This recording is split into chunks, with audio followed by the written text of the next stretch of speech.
Everyone, Paul from Tuscan Tour Guide. Thanks for tuning in again. Make sure you subscribe down here in the bottom right-hand side of your screen to these videos. I can't thank everybody enough for having subscribed, watched, reposted, liked all my videos, especially the wine ones, which are being pretty followed. So another one on wine will be this one here about Brunello di Montalcino, but we'll get there in a second. I wanted to thank everybody profusely. I mean, I can't have enough words to thank everybody for having contributed to my PayPal account minimally or in almost embarrassing ways. Thank you so very, very much for your support during these times. I'm home and there's no work around. So this is my work. This is becoming my work, and I'm noticing that some of you are enjoying my videos. So let's get into this new video about wine, Tuscan wine. Very proud to have all these different types of wines here in Tuscany. This one here is a superb wine called Brunello di Montalcino. Let's get into the map again and show you more or less where it is all produced. So for the people who have watched my videos already, you've seen this, and I just want to reiterate how small Italy is compared to the size of the United States of America. And here it is again. Here we care about Tuscany, which is this triangle once more. And here's the triangle of Tuscany, where Pisa, somewhere around here, this is where I live, somewhere in between Florence and Pisa. Here's Florence, here's Siena, the dark area is the Chianti Classico. If you haven't watched that video, please there's a link down below, you could follow that video. And the light gray area is where the Chiantis are made. But I wanted you to notice this patch of white. It seems as though no wines are being made where the white is. But actually, two very important wines are made here, and one of them is the Brunello di Montalcino, which is very famous because of the Val d'Orcia area. Under the Tuscan sun with the cypress trees, made lots. I mean, there's a lot of the geology of the ground, of the earth, of the dirt is very, very important for everything that grows down there, agriculturally speaking. So we have lots of limestone, lots of clay, and lots of volcanic soil. So in turn, it becomes very beautiful where the sunflowers are there and the cypress trees and the olive groves and the vineyards. But we also have some movies filmed there. We have Under the Tuscan Sun, we have The Gladiator as well. And then we have to get into some art. I am an art historian, so we have to get into Cosimo de' Medici. Cosimo de' Medici conquered Montalcino in the 1500s, and this is actually made by Bronzino, found in the Uffizi Gallery, an awesome painting of Cosimo de' Medici in armor, which he really didn't really wear for armor reasons. He really didn't need much of it, but he was in a nice, comfortable home most of his life. So he had this painting made by Bronzino 7 years before he conquered Montalcino. And this is the fortress of Montalcino with the town behind it and the beautiful Tuscan hills down there. But along the side of the fortress that you see down here, he put that. And that's his family crest. The Medici crest has an array of number of balls. Most of them have 6 or 7, but his name is down below, Cosimo de' Medici, and showing you that he owns it. On the inside of that fortress, there's a beautiful courtyard. They actually put a winery in this portion over here with some umbrellas, and you can go there and taste some great wine. Once you're in the winery, you can climb some stairs and take a walk along the edge of the entire fortress and see the beautiful panorama from up there. But let's get into wine and how the wine is being made in the Brunello area. So the only grape is pretty simple compared to Chiantis and Chianti Classicos, because there you have different variations of grapes. Where in the Brunello one, you only use one type of grape, and that's Sangiovese, locally called Brunello. So it's quite simple in regards to which grape you could use. You harvest it, and then there's a maceration period, which we'll talk about shortly. But I want to get into some details about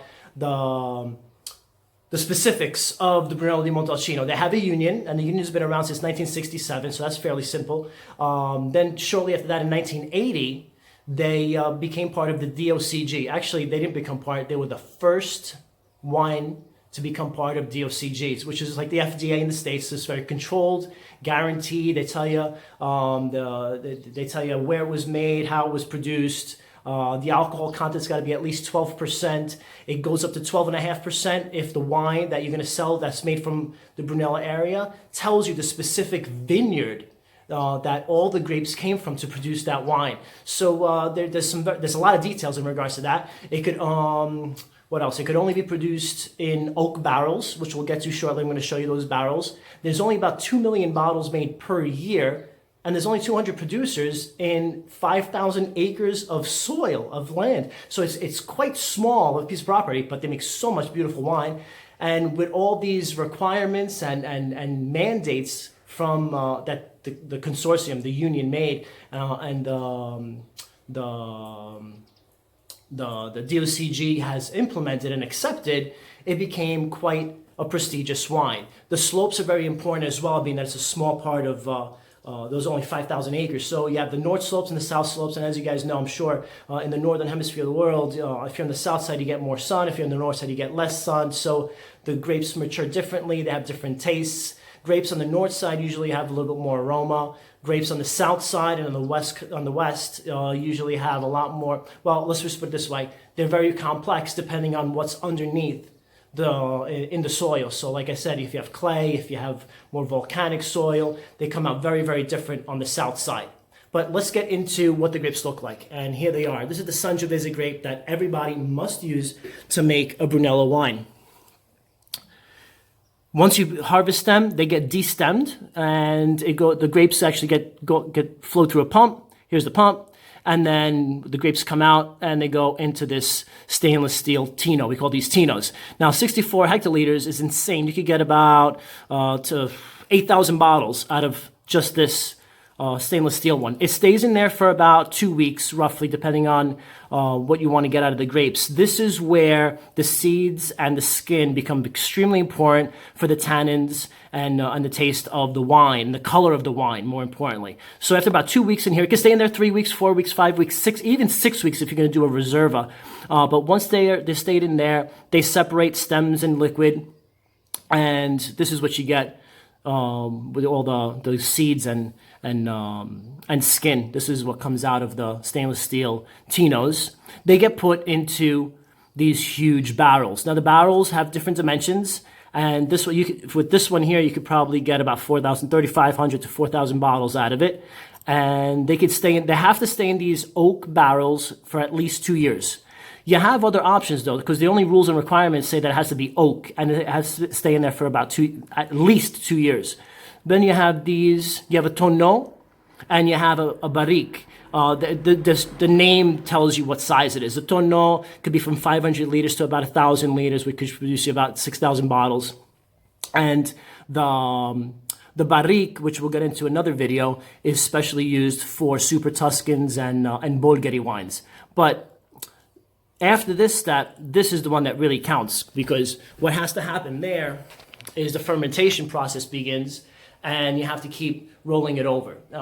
So you're filtering it, you're getting all of the sediment out, and after a few years, you could decide if you want to transfer that wine into a different oak barrel. It could be smaller, it could be bigger, it could be the tonneau, it could be the barrique. That's up to you, up to the producer. All right, so here's a bottle of a Brunello from Poggio Rubino, a medium-sized producer down in Montalcino. He produces about 25,000 bottles of Brunello every year, 50,000 overall because he makes different types of wines, but 25,000 Brunellos. This bottle here actually has a number on it, 1827, so it's the 1,827th bottle made out of about 3,500 of this particular type. Campo del Prete. Campo del Prete is actually the vineyard, one of the vineyards that he has to make the Brunello. Now, as we said here, the Brunello bottles have to have 2 years in an oak barrel and 4 months, at least 4 months in the actual Bordeaux bottle, which is this type of bottle with the cork. The only cork that they can use, not a silicone cork or a twist on, it's got to be a legit cork. So we have the same information on the labels as I discussed in the Chianti video. So you have to have your batch number, which is the L. You always find that L. The batch number, you have the percentage of alcohol, you have the made in Italy, you have the size of the bottle, you have who made it and who produced it, and in the Brunello area, it cannot differ. Whoever's making the wine has to bottle the wine. So you're harvesting it. Once you're harvesting all those grapes, they go on a conveyor belt. Once they're on the conveyor belt, people actually they're selecting and looking at all the different types of grapes. If any have been picked on by birds or by wild boar, they get discarded to make a different type of wine. And then it goes into the big barrel, into the big Tinos, the aluminum ones, the maceration, then it goes into the fermentation process, as you guys all know, that we've discussed already. So in order to find this bottle on your shelf, you have to wait 5 years from the day of the harvest. And he actually puts the date of the harvest on the bottle, October 19th of 2013. So 5 years after that day, you could find this bottle on the shelf. It's a regular Brunello. If he wants to make it a Reserva, then you have to have 6 years wait time to get this in your local wine stores. The type of blend is very important as well.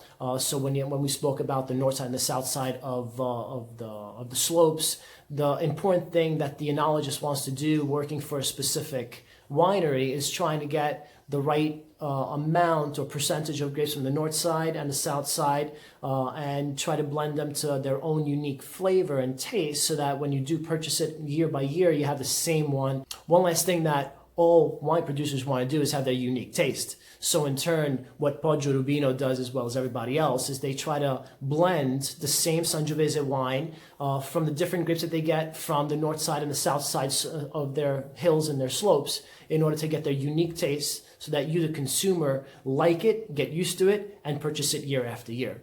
Well, I thank you so very much for having followed me. I hope you enjoyed this this tutorial on Brunello di Montalcino. Once again, please leave your comments, questions down below. Thumbs up on Facebook. Subscribe down here on the bottom right-hand side. Be home, be safe. And once again, if you find anything in your heart for your contributions to Tuscan Tour Guide and my company, it's all appreciated. Thank you so very much. Be safe, and see you next week on a new tutorial. Take care.